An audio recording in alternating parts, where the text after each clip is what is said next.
going to be talking about push to continuity flows. Pretty much, this is, I would say, probably close to being the lifeblood of keeping businesses alive. No? Yeah, for a lot of them, especially refillable or like consumable ecom brand or ecom brands that have consumable products.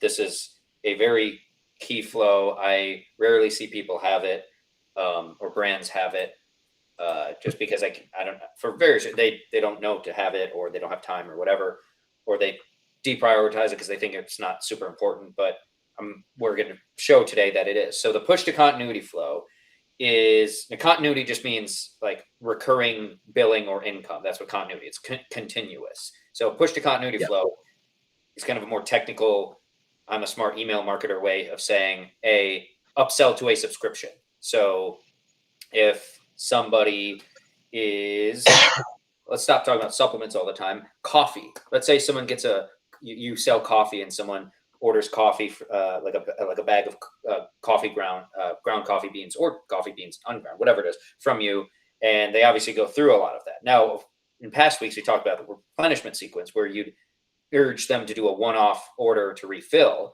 The push to continuity flow is a little different in that you're urging them to subscribe to recurring delivery.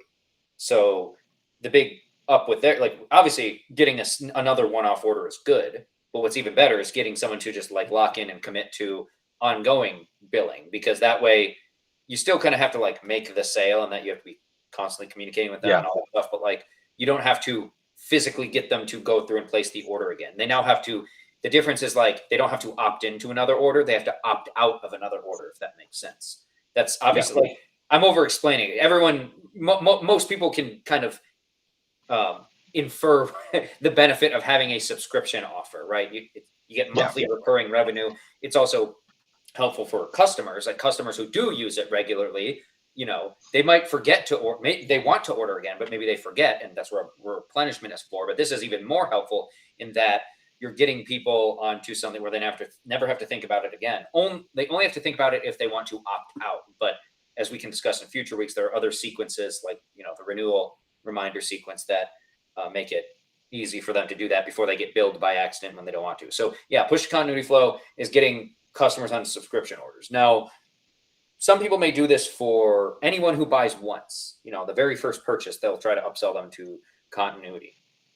Worth trying, I suppose. But what I like to do is make it so that it's anyone who has purchased twice. Because if they've purchased just, it's kind of like asking for a review. You can ask for a review after like their first one, and ideally they're getting results, but your review is going to probably be even better. Like if someone bought again, that means they liked the product. If someone buys for the first time, that doesn't really tell you that tells you that they liked the messaging enough to buy. If they buy the product again, that tells you that they like the product enough to buy again. So those people are the types I like to target the push to continuity flow to. And those types will just be easier to sell because they're more committed. And since they're reordering multiple times, they're a more natural candidate than someone who has just purchased once. So yeah, that's the push to continuity flow. In short, its main goal, get people onto subscription, you know, subscribe and save, however you want to phrase it, a recurring offer. That's at least in e-commerce. In info products, I assume it, like, since you don't run out of an info product or a digital product or something, that would be more like pushing. I mean, yeah, it would be like pushing someone to just the next thing would, like, maybe they bought your one-off course and now they've been able to implement and get some wins with that. Well, like I think of Chris Orzechowski for a lot of these examples because he provides a lot of good examples. So his Make It Rain monthly newsletter, I think it's $120 a month now, ongoing.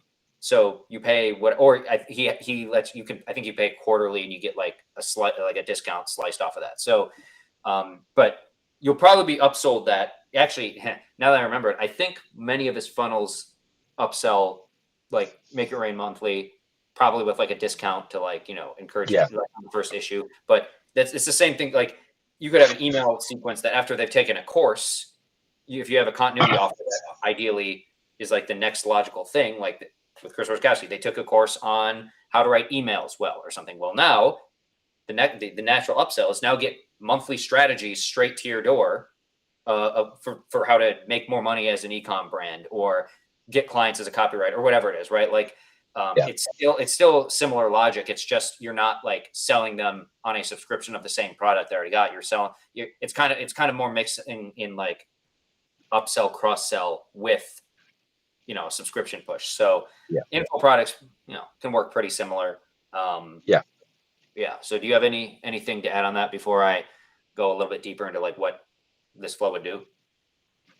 Yeah, it's well, you kind of used an example that I probably would have used. Is I'm not in Chris's paid newsletter anymore. I was for a few years there, but like Ben Settles email players, that's a continuity offer, and he tries that's his lead magnet is a free copy, like the first issue ever printed of email players, for example. That's what you get to download on the welcome email, and then in the PS, he pretty much says, "Hey, if you enjoyed this, then here's where to subscribe, so that you pretty much get a new copy, like the new edition every month." Right. So it's like, I wouldn't even say that's much of a flow, but every month he does a promotion for it. Right. Which is kind of like what Chris does as well. Yeah. And it's still it is pushing the continuity, even if it's not the same way I envision. It is still pushing someone to continuity. And in a way, you sold them the free thing. So you're still kind of, all right, you got this one. Now you can subscribe and get it recurring. Or like Chris Orzechowski does sell back issues of Make It Rain monthly. He might, if you wanted to, at any time, if you really wanted to, like if he had a particularly relevant one, he could like pull one from the back issues from the archives, sell it, and then if you buy it, you could be upsold into the actual thing. That's kind of more of a, there's more of just like standard upsell logic because the issue itself inherently comes from a continuity offer. But I mean, it's still like, hey, you got this, you've got results. Now get it every month. Although you're not getting like if I get the same flavor of coffee every month, it's the same flavor of coffee. It doesn't change. You're getting the Make It Rain monthly newsletter, but the content is different. New. You're still getting new. more. Yeah, you're getting more of the same in that you're getting more high level e-com strategy stuff to implement, but like each one is different. Whereas with coffee, it's like you're getting the same. I guess the most analogous thing I could say is like if you're on a coffee subscription order, but it's like a surprise me thing where it's like every month you get a new flavor that maybe they release new flavors regularly. You get a new flavor, you don't know what's going to be, and you just let them pick it, or or you get something where it's like it rotates through flavors every delivery, something like that. But there's a lot of ways we could probably do a future episode on like subscription offers themselves. I don't want to get too bogged down in subscription offers themselves, so we can cover that in a future one. But that said, I'm gonna, as I do with many of these flows, I'm gonna talk a little bit about. So I kind of like I think Chris Orzechowski himself. This is where I first heard of this sequence. He has his own way of doing it, but when I'm working with brands, I kind of develop my own a little bit using some inspiration from there, some things from what I've seen in the wild, some of my own thinking and logic and understanding of first principles. So we'll just go through what each some of the emails I like to include here. So the first one is just thanking them essentially for the recent purchase, and again, ideally like, hey, you bought again. That they're like, that's why I like to do it for people who bought twice or more. It's like, hey, you bought again. Like you have good taste. You're a creature of habit. This is a good thing. We like that. That way you can make the messaging a little more targeted toward like it just sounds more natural to be like, hey, you've bought a few times. Thank you. Why don't you hop on the subscription, right? Versus, hey, you just bought once. By the way, we also have subscription. You could do that. It just feels like it just sounds a little less natural. It's not as perfectly tailored to like the customer at that stage, but you introduce it. You mention the benefits. Obviously, a lot of times they're subscribe and save programs. So like, you get 5% off every order if you're on subscribe and save. So if it's like $50 a month, or we'll say $100 a month to be even. If it's $100 a month, whatever your order is, but you do subscribe and save, you automatically get 5% off. So now you get billed $95 a month instead. So that's a really obvious benefit. And obviously, $5 is not a huge amount, but over time, if you save $5 for 5 years straight, that's 60 months. That's $300 you save for just on something you're going to buy anyway, right? So you can frame it. You want to probably frame it that way in the copy too. You could be like, these savings add up. Yeah, for sure. You're getting the product you love. You're moving towards those results, and you're saving a little bit on every order, which means over that lifetime, you save a bunch of money and still accomplish the same results, right? maybe even better results because you didn't have to stress about reordering or missing it or anything like that. But savings, automatic delivery. It's easy to pause, cancel, edit your order, but you want to reiterate and reinforce those. And then if there's any other perks, like I had a client that was a brand that gave away, I think it was a pet health brand, pet health like supplement brand, and I think subscription customers got I think they got a free treat bucket or something like that, and I think a sample of their treats or something, as well as promised other mysterious freebies like mystery gifts throughout, and maybe a branded shirt or something like that. So any other perks you want to mention, that do all that all in the first email, right? So like I said, the first email is just acknowledging and thanking them for their repeat purchases, and then saying, hey, but you could make it even easier by getting on subscribe and save. And you could either say here's how to make it easier, or you could take one angle I like is hey, do you want 5% off for life? That I've seen that one work pretty well, especially as a subject line. So there's a few different things you can do with email one. The next email I like to kind of with the replenishment flow, I believe it was, I like to talk about consistency, the importance of consistency to achieving your goals. If it's coffee, it might be, obviously that's not the same because it's more of it's a personal enjoyment thing. But hey, the importance of having your favorite flavor always over, ready to be brewed or whatever, instead of, oh shoot, or having your caffeine fix, always ready. So you don't you're not left without caffeine when, you got a busy day and you need to buckle down and focus, right? The importance of consistency, of always having that coffee. But things like supplements or skincare, it's a lot easier. It's you need this coming to your door all the time so that you're always on the routine, so that you don't break the routine and that you're always moving forward towards your goals, right? And so you basically want to emphasize the importance of consistency, remind them of the benefits, and maybe drop in some social proof as well.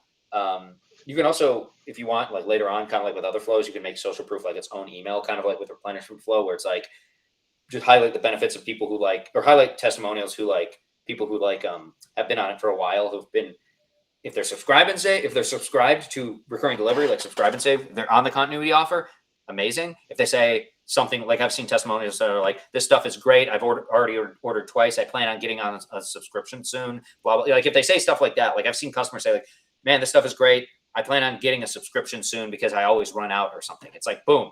That's literally what your customers need to hear. So, and a customer said it. So boom, that's the importance of staying consistent. Another one is just people were oh, I noticed after 6 months that if it's hair care product, the client I worked with in the past, they actually had on their website, a whole timeline of what to expect approximately. It varies by person, but what to expect approximately after 3 months taking it, 6 months, a year, And so, you can use testimonials that highlight that as well. Someone who's if they're taking skin, hair, and nail supplement, wow, 6 months in and my nails are stronger and healthier looking and my hair is thicker, and, but it's after 6 months that they're noticing that. And so the reader goes, oh, so if I just, get on the subscription, stay on it, just kind of do things on autopilot, and I'll eventually, potentially achieve those benefits as well. So, that's the importance of consistency. Now, email 3, it kind of builds on that. It's an evolution a little bit. So it's not just talking about consistency, but it's about a lifestyle shift, explaining that real change, sustainable change in their life, whatever goal it is, does not come from, just short-term goals or taking something for a little bit and then stopping. It's shifting your lifestyle entirely. And you see what this is doing here is the product should become part of the lifestyle. So the product isn't just a product anymore that they're taking. It's for me, creatine, I don't even think there's a product anymore. I take 6 things, little tablet things, or whatever they're called, every day. And if I miss it, I'm oh shoot, I missed my creatine. So it's part of the lifestyle. Yeah. It's part of my routine. I get up, one of the first things I do in the morning is slug some water and take some of the creatine. Because if you take creatine on an empty stomach, it's not fun. So, on an empty, if you take creatine without enough water, it's not fun, I should say. But, I do that. Or I have my desiccated organ supplements. Those are also part of the routine. Oh, yeah. Desiccated liver? Yeah. Yeah. Well, liver, I mean, I have one that's just organs in general. It's a bunch of different animal organs. But, and then I have another one that's specific organs. But, it's a lifestyle shift. That's part of, because I eat animal based. That's I eat an animal based diet. That's part of it. And so it's Heart and Soil. That's the brand. They've done a good job of making me integrate it into my routine, right? I see it as part of my like lifestyle and routine now. Like without the organ supplements, it's kind of like what you've talked about in past episodes with like identity a little bit too. It's like, Yeah, exactly. That's what I was going to say. Yeah, if they're serious about that, it becomes part of their lifestyle. It becomes part of their identity. Now, like if I, besides like Good Ranchers is another one. If I cancel Good Ranchers, I mean, one of the reasons is I'm saving like $50 a month because their prices have gone up and I still have the 2022 price because they let you lock that in for life. Wow. But also like, I'd feel like it would impact my identity a little bit to cancel my subscription. I'd be like, well, I'm no longer, supporting American ranchers and farmers, local grass-fed, meat and all that stuff. I'm no longer like part of that mission. It hits at my identity a little bit. So that's kind of what this email is doing too. Lifestyle shift, appealing to their identity, these kinds of things. It's not a quick fix. It's like a commitment to changing, and if you can get them, if their lifestyle changes permanently, like you make someone make healthier choices and now they're buying your supplement, well, they link the supplement to that and they see that the supplement becomes part of that. And so it's like like the supplement becomes necessary. And so you've just made your product go from like a product they want to buy to a necessary puzzle piece in their lifestyle. If you remove that, their lifestyle is missing something, right? You've made it so that they don't want to remove the subscription, right? And so obviously the Subscribe and Save or subscription program supports that lifestyle. Delivered to your door automatically, potentially, if it's Subscribe and Save, there's savings, other perks that, whatever. And and one other, here's an idea for, I don't want to get too deep into the offers itself, but one idea I saw was that Pet Brand, they actually, I believe for subscribers, if they ever ran out of stuff, they always had products set aside for subscribers. So people who weren't subscribers, there's a chance of stockouts happening. But if you're a subscriber, there's products set aside specifically for you so that you don't run out, even if the brand runs out. So they'll have it like locked away. Like they literally have some that's available, but they're not going to sell it to their non-subscriber people because they want that to be another perk of being a subscriber. It's always allocated to you. So because sorry, go ahead. Yes. Sorry, that was one of the things I was going to bring up when you brought up the coffee. Like the benefit of having the coffee subscription is something along those lines, right? Like we only get so many beans ground every month. Yeah. So we always run out of stock. So you guarantee you never running out because we'll always take care of you first, right? Something along those lines. It's another way to make, and that can play into like a VIP segment or whatever, because people who end up subscribing with you, they're eventually going to hit the order threshold for a VIP seat. 100%. Yeah. And of course, at some point they're going to cross that like top 10 or top 5 or whatever percent of customers in terms of lifetime value. And so those will be connected to that. And so it helps make the experience feel more VIP. Like, hey, you have products set aside for you. If we completely run out of stock, you're still getting your subscription right on schedule. No, nothing's getting in the way because you're a subscriber, and we treat our subscribers, better because they've made a commitment above and beyond just buying a product once. So, and then you want again, classic copywriting tip: don't just make the CTA. Get a subscription. Make it about like something about your lifestyle. Like benefit, future pacing, forward driven. Make accelerate your body recomp, or I don't know, whatever, or make it part of your lifestyle. So whatever it is, like benefit and the longer term thinking.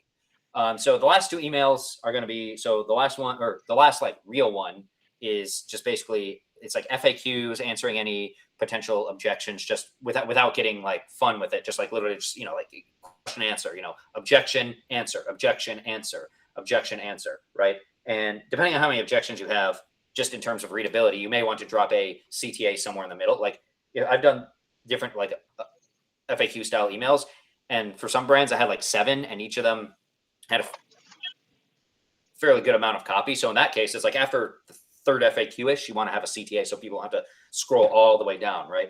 But you're just basically doing Q&A and offering a few CTAs. And then the last email is just like, hey, why didn't you subscribe? So as we discussed in past episodes, this email gathers it gathers potential objections, reasons why people didn't buy. If you see patterns, in this case, subscribe. If you see patterns in what people are saying, maybe they are confused about how, like, what I don't know, like if there's a discount, or does the discount like maybe when people ask if like the discount stacks with promotions or something, because that can be an issue. That's one of my clients right now. We were trying to figure out, like, I was actually trying to, because I was confused.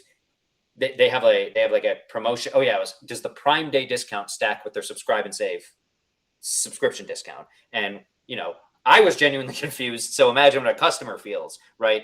This is that could probably be an objection that comes up, and then it's something you need to address maybe somewhere in your push to continuity flow, or somewhere in the messaging online or on your website, or things like that. So yeah, any patterns and objections you see, that's useful stuff for going back and figuring out how to change your messaging or change the ordering process, or these kinds of things.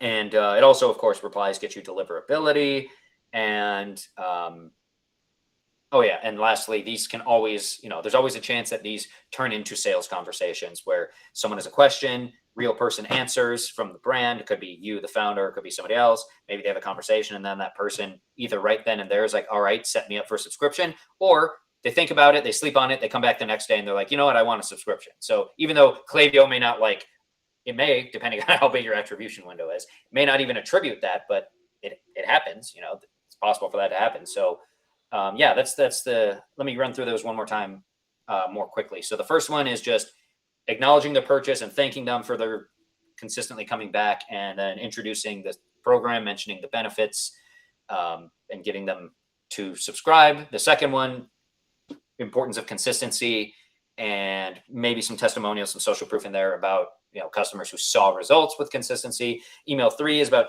changing the lifestyle, and the importance of changing the lifestyle, and quick fixes, and just doing it for the short term, as soon as you fall off, that whole kind of thing. So similar to email 2, but like a little grander and more, almost there's a little more philosophical to it. And then email 4 is the last nudge and objection busting FAQs. And then email 5 is why didn't you subscribe? So it's fairly straightforward. There are definitely, this is one that you can depending on, your understanding of customer psychology and your market and everything, there may be ways to add emails or change emails here. I wouldn't say remove emails, because I kind of have like the fundamentals in here. The whole point is the convenience, the consistency, all that stuff. So adding and editing emails, there's probably, you individually know your brand and audience and everything best. So you can come up with, and subscription programs differ in how they work, and subscription products different how they work, as we've already said. Are you subscribing to recurring delivery of coffee, or are you joining someone's online membership site for XYZ profession, right? Like both of those are continuity offers. Both of them can have push to continuity flows, but the way you write about them, the types of things you need to cover in your email sequences, and even the way you talk about them, because like you can, if it's coffee, you can't, if it's like an online membership site, you can pull stuff from the site that like address, like, hey, in this section you'll learn how to blah blah blah. But with coffee, it's just like you're selling coffee, so like the copy will be a little bit different. The approach will be a little bit different. So but yeah, I mean, ultimately at the end of the day, what you're doing is trying to show them the benefits of being in whatever the offer is, being in this consistent offer delivery state, I guess. So you're trying to show them the benefits of constantly having the thing delivered to them.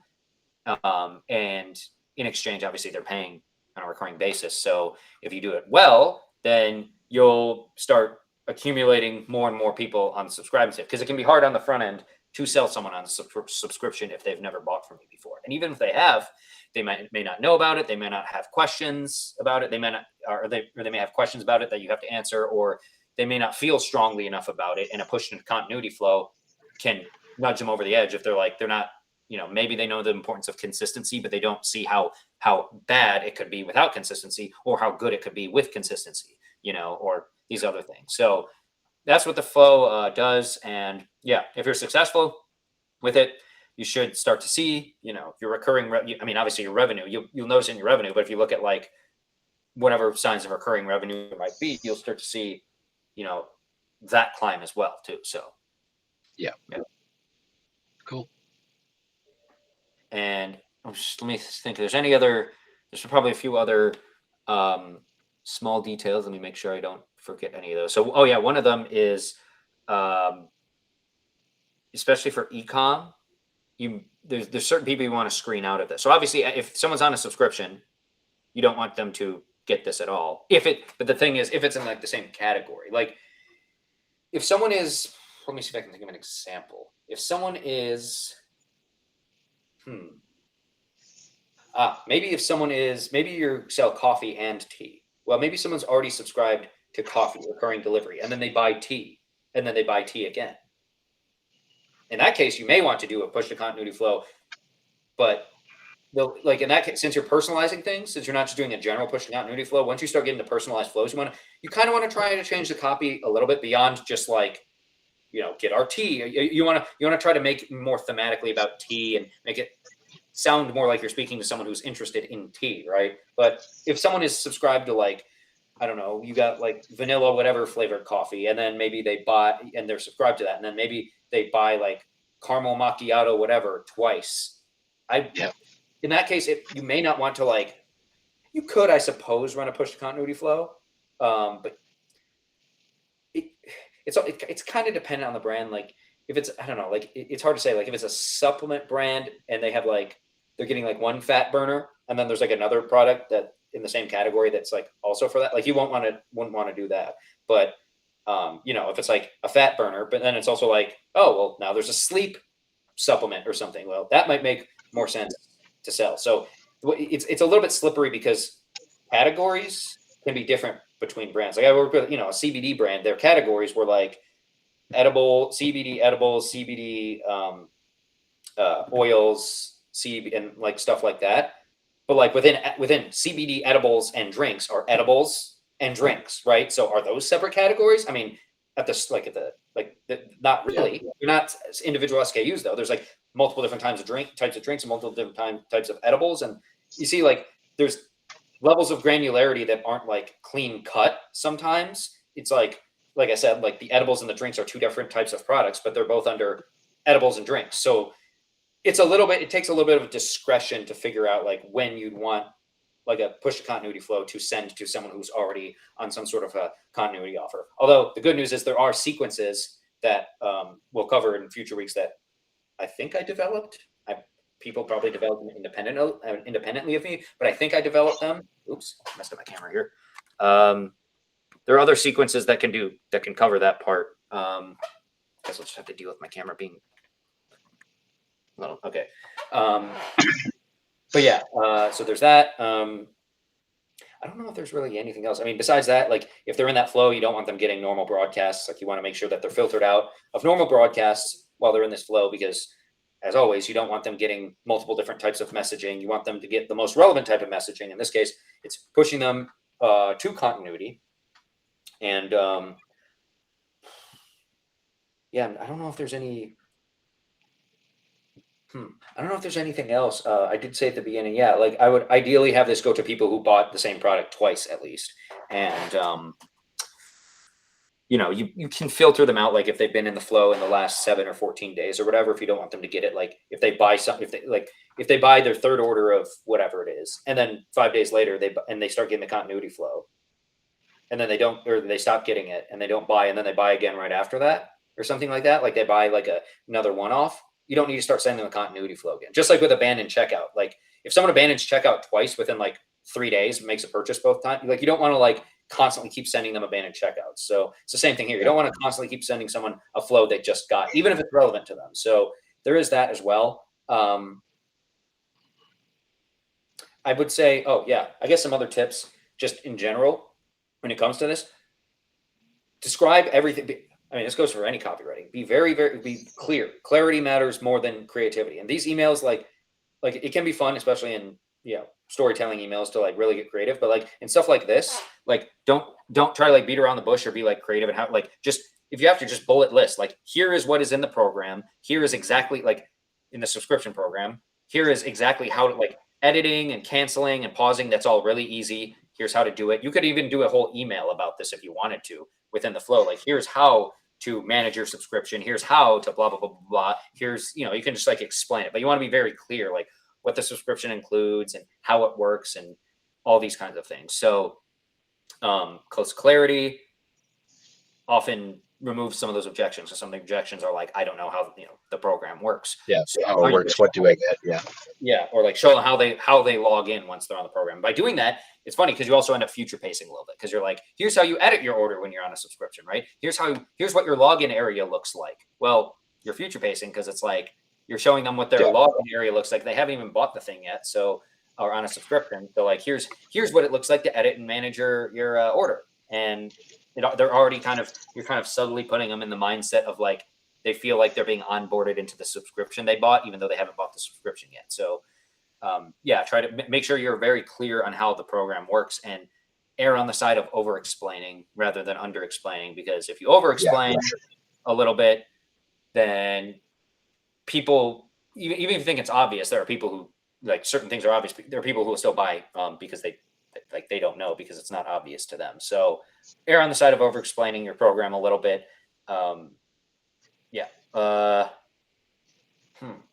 don't know if there's anything else to the push to continuity flow. Like I said, you can personalize it based on product categories too. Like their right message probably lets you customize, like make a single flow and have it customized based on the categories or whatever. But even outside of that, all you'd have to do is like if you have like 3 product categories or something, write the flow for one and then it's like clone it for the others and then change the copy out and then just the triggers and filters are set so people are only getting the right one. And then there you go. You can now have separate continuity flows running for different types of categories. So coffee or tea or whatever else a coffee and tea shop might sell that would be subscription, like I don't know, creamer or something. I don't know, maybe they sell that. Who knows? But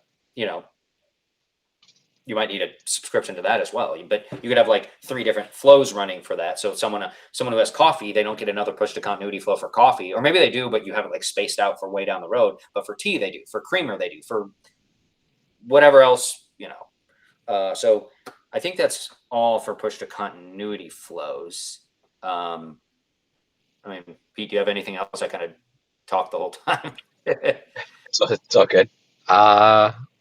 Yeah, I don't really have much to add. It's not a sequence I've done much because I haven't done much ecom. Most of my stuff's always been info products and also memberships. And memberships are obviously just no different than continuity, right? So even like outside of the flow in your regular broadcast emails, obviously using some of these angles is also good too, right? Because that's I'm not sure if we've talked about that before, but like using your best broadcasts in your sequences too, right? Like if you're selling something that's just offhand and you just got like a banger that just sold a bunch of product for whatever reason or a certain angle that worked well, like there is no reason not to use that in one of your sequences, at least to put it on the tail end of one of them, right? Obviously before the why you didn't buy, because like that would be dumb. Just send that after why you didn't buy AML. But yeah, I will say I actually just realized there's another good ecom example that's not exactly the same. It's kind of similar, but this company I work with through an agency. They're like kind of, what is it? Anti-aging kind of supplements and whatnot. Okay. Where they have like certain types of like little at-home blood tests you can take, and they have supplements and other things. Okay. They also created a program that melds some of the, like an ongoing subscription program that includes some of those products, but also includes working with medical experts and whatnot to be kind of like a not completely white glove, but kind of white glove. Like they come up with a plan for you, like the regimen and whatnot, and then you routinely do the blood test every few months, and then you take the supplements as they put together in your plan. So it's working, right? Yeah, exactly. And that's we want to talk about subscription offers on another episode. Like that right there is a good example of one where they just like pay up routinely to have someone handle something for them, just like you might pay a retainer to a copywriter or a lawyer or something like that. Like you're almost like paying a retainer to the company to have them do all the stuff and get the result. It's semi done for you. You still have to do it. You still have to take the supplement and the test and whatnot, but like all the hard stuff is figured out. But I bring that up because like it's kind of like you're not just selling them routine delivery of the product. You kind of are, like that's part of it, but like the real selling point there is actually getting a custom plan from the medical experts and just having to follow that. But That's still push to continuity. Like, hey, by upgrading from just, hey, you bought a test, hey, you bought another test, great. You know the importance of testing to see your data and see if things are changing, to see your numbers, right? Or, you bought the supplement twice or whatever. Well, turns out, we have a program where we deliver that stuff to you recurring automatically and along with a plan and, all this stuff so that, you actually have an expert helping you improve your markers or whatever so that you feel better, and we have the data to show you are better, and you don't have to do any of the thinking for it, right? Like it's still it's still the exact same thing. You're showing the perks, right? The perks, I mean, there's a discount. They get a discount on the products when they sign up because part of the program is that they pay one fee that includes a bunch of stuff, but also they discount the products off. So normally it would cost like $60 more per month than it actually does, or $30 more, or whatever it is. So, but that's just another continuity offer. It's just one of the perks this time is you have medical experts at the company who help you, and you get a discount. But just like I said earlier, that's a pet health supplement brand. Same thing. Instead of like you get white glove plans made for you, it's instead you get free stuff throughout the year and a free bucket or whatever to put dog treats in and stuff like that. So both of them are just like continuity offers. It's just they have different like little perks and features in there. So a push to continuity offer, I'm already envisioning right now. I might actually bring this to my client later because I don't know why it never occurred to me till now, but I might bring this idea to them and like, hey, like we have people buying, like the new customers come in and buy like the one-off stuff. Well, the next, if they buy it, they like it, it makes sense. The next logical thing is to get on the program. And we already do send emails, broadcasts to our list that includes both brand new customers who have never bought and people who've bought stuff before. We send them emails pushing to that continuity program. So you could actually even do the same thing. You could push your subscribe and save depending on your offer structure and business and all that stuff. You could even like do some push to continuity promotions or campaigns. I think and actually for that pet health brand, I can't remember if we might have done a dedicated campaign just for that, but for like pushing to continuity, but there was email blasts to the list. So you can do that as well. But again, the little bit outside the scope of our talk here. The main thing is that there's a push continuity flow. And I mean, if you should have a continuity offer, if possible, if your business lends itself to it, because recurring revenue, and then you should have a push continuity flow so that people are being funneled into that and giving you recurring revenue. So I don't know if there's anything else to cover on that front. I will say the next flow I'd want to cover next week would be subscription renewal flow, but it's very short. So we could do like a double or a triple whammy because there's three other sequences that I didn't really develop the subscription renewal flow, but I developed my own version. But there's three others that I'm going to name right now that we can talk about, maybe just all in one episode, because two of them are kind of similar to each other, and one of them is very simple. So subscription renewal flow, you can probably guess what that is. Every time someone renews, I get emails.